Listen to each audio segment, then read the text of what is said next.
சுண்டைக்காயை 2 வாட்டி நல்லா தண்ணியில் அலசிட்டு எடுத்து வச்சுருக்கேங்க. இப்போ இதை நம்ம கல்லில் போட்டு இடிச்சுக்கலாம். இடிச்சுட்டு தண்ணியில் சேர்த்து விதையை நீக்கிடலாம். ஒரு 2 முறை அலசிட்டோம்னா விதை தனியாக வந்துடும். இப்போ விதையை நீக்கிட்டு மறுபடியும் தண்ணியில் சேர்த்துக்கலாம், கருப்பாகாமல் இருக்கும்.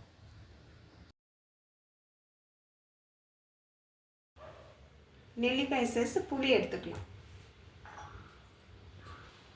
புளியை தண்ணி சேர்த்து ஊற வச்சுக்கலாம். கடாயில் 2 டேபிள் ஸ்பூன் எண்ணெயை சேர்த்துக்கலாம். எண்ணெய் சூடானது 1/4 டீஸ்பூன் வெந்தயம், 1/2 டீஸ்பூன் கடுகு, 1/2 டீஸ்பூன் சீரகம். கடுகு சீரகம் கொஞ்சம் பொரியணுங்க. பொரிஞ்சது ஒரு 3 காஞ்ச மிளகாய் சேர்த்துட்டு ஒரு வாட்டி கலந்து விட்டுட்டு ஒரு 6 பல் பூண்டு சேர்த்துக்கலாம். பூண்டு சேர்த்துட்டு 1 நிமிஷம் கலந்து விட்டுக்கலாம். பெரிய சைஸ் வெங்காயம் ஒன்று இந்த மாதிரி கட் பண்ணி சேர்த்துக்கலாம். சேர்த்துட்டு வெங்காயம் பாதி அளவு வதங்குற வரைக்கும் வதக்கிக்கலாம். இப்போ கொஞ்சம் கருவேப்பிலை சேர்த்துக்கலாம். கருவேப்பிலை சேர்த்துட்டு ஒரு வாட்டி கலந்து விட்டுக்கலாம்.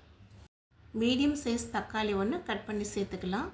சேர்த்துட்டு தக்காளி குழையிற வரைக்கும் வதக்கிக்கலாம். தக்காளி நல்லா வதங்கிடுச்சுங்க. இப்போ க்ளீன் பண்ணி வச்சுருக்கிற சுண்டைக்காயை சேர்த்துக்கலாம். சுண்டைக்காயை சேர்த்துட்டு ஒரு 3 நிமிஷம் மீடியம் ஃப்ளேமில் வதக்கிக்கலாம். 1/4 டீஸ்பூன் மஞ்சள் தூள், 1 டேபிள் ஸ்பூன் குழம்பு மிளகாய் தூள் சேர்த்துக்கிறேங்க. உங்கள் காரத்துக்கு ஏற்றளவு நீங்கள் மிளகாய் தூள் சேர்த்துக்கோங்க. சேர்த்துட்டு ஒரு வாட்டி கலந்து விட்டுக்கலாம். கலந்து விட்டுட்டு மசாலா கருகாமல் இருக்கணும், காயும் வேகணும்.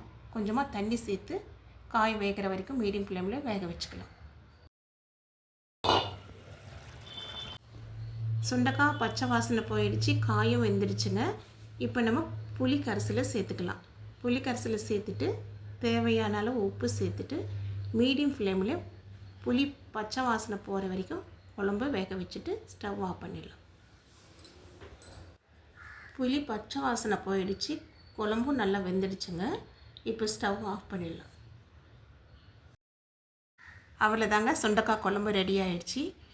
இந்த குழம்பு சாதத்துக்கு, இட்லிக்கு, தோசைக்கும் நல்லாயிருக்கும். நீங்களும் ஒரு வாட்டி ட்ரை பண்ணி பாருங்கள்.